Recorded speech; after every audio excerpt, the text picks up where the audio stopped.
India England அணிகளுக்கு இடையே தற்போது 3வது டெஸ்ட் போட்டி நடைபெற்று வருகிறது. இன்று தொடங்கிய இந்த போட்டியில் டாஸை ஜெயித்த இங்கிலாந்து அணி முதலில் பேட்டிங் செய்வதாக முடிவெடுத்தது. அதற்கு காரணம் ஒன்றுமே இல்லைங்க, போன மேட்ச்சில் வாங்கின அடிதான். ஏன்னா இந்த போட்டி நடைபெறும் பிச்சின் தன்மை போலத்தான் 2வது டெஸ்டின் பிச்சும் இருந்தது. ஆகவே 2வது டெஸ்டில் முதலில் பந்துவீச்சை தேர்வு செய்து படுதோல்வியை சந்தித்தது இங்கிலாந்து அணி. ஆகையால் அதே முடிவை திரும்ப எடுத்து இந்த போட்டியிலும் மரண அடி வாங்க வேண்டாம் என்று சுதாரித்து கொண்ட இங்கிலாந்து அணி இந்த முறை பேட்டிங்கை தேர்வு செய்தது. ஆனாலும் கூட இந்த போட்டியிலும் இங்கிலாந்து அணியின் மொத்த மானத்தையும் சந்தி சிரிக்க வைத்து விட்டது இந்திய அணி. ஆமாங்க, அதற்கு காரணம் இன்று தொடங்கிய இந்த 3வது டெஸ்டின் முதல் நாள் ஆட்டத்தில் முதலில் பேட்டிங் செய்ய களமிறங்கிய இங்கிலாந்து அணி இன்றைய நாள் முடிவில் அதிக விக்கெட்டுகளை இழக்காமல் நன்றாகத்தான் விளையாடியது. ஆனால் இந்தளவுக்கு இங்கிலாந்து அணி இன்றைய போட்டியில் விக்கெட்டுகளை பாதுகாப்பதற்காக விளையாடுவதற்கு முக்கிய காரணமே நம்முடைய இந்திய அணிதாங்க. இன்றைய நாளில் இங்கிலாந்து அணி ஒவ்வொரு பந்தையும் பார்த்து விளையாடியது. ஒரு தவறுதலான முயற்சியை கூட இங்கிலாந்து பேட்ஸ்மேன்கள் செய்யவே இல்லை. இன்னும் சொல்லப்போனால் அதிரடியாக அடிக்க வேண்டும் என்ற எண்ணமே இங்கிலாந்து பேட்ஸ்மேன்களுக்கு இன்றைய நாளில் தோன்றவில்லை. அந்தளவுக்கு இந்திய அணியின் பந்து வீச்சு லைன் அண்ட் லென்த்தில் மிகவும் துல்லியமாக அமைந்திருந்தது. மேலும் இந்தளவுக்கு விக்கெட்டுகளை பெரிதாக இழக்காமல் விளையாடிய இங்கிலாந்து அணியை பாராட்ட வேண்டும் என்றுதான் தோன்றுகிறது. ஆனால் இப்படிப்பட்ட விளையாட்டை தான் கடந்த சில வருடங்களாக இங்கிலாந்து அணி கேவலமாக பேசி வந்தது.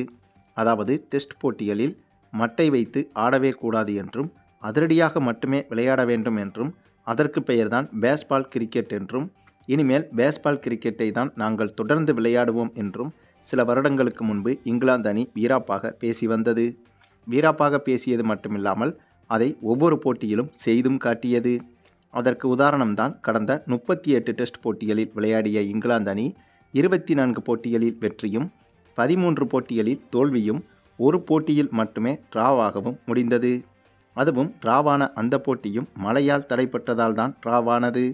ஆகவே கடந்த சில வருடங்களாகவே இங்கிலாந்து அணி பேஸ்பால் கிரிக்கெட்டை மட்டுமே தான் டெஸ்ட் போட்டிகளில் விளையாடி வந்தது. அப்படிப்பட்ட இங்கிலாந்து அணியை இன்றைய தினம் இந்திய அணி மிகப்பெரிய சம்பவம் செய்திருந்தது.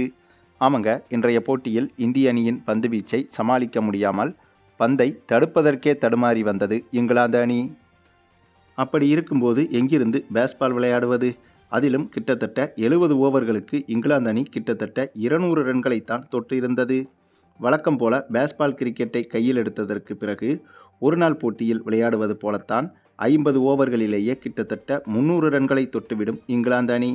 அதிலும் இன்றைய போட்டியில் நம்ம முகமது சிராஜ் வந்துட்டு ஒவ்வொரு பந்தை வீசிய பிறகும் இங்கிலாந்து பேட்ஸ்மேன்களிடம் சென்று, என்னப்பா பேஸ்பால் கிரிக்கெட் அப்படின்னு சொல்லிக்கிட்டே இருந்தீங்களே, இன்னைக்கு பேஸ்பால் கிரிக்கெட்டையே காணோம், என்னாச்சுப்பா உங்கள் வீரவசனம் என்பதை போல அடிக்கடி இங்கிலாந்து பேட்ஸ்மேன்களை கலாய்த்து கொண்டே இருந்தார் முகமது சிராஜ்.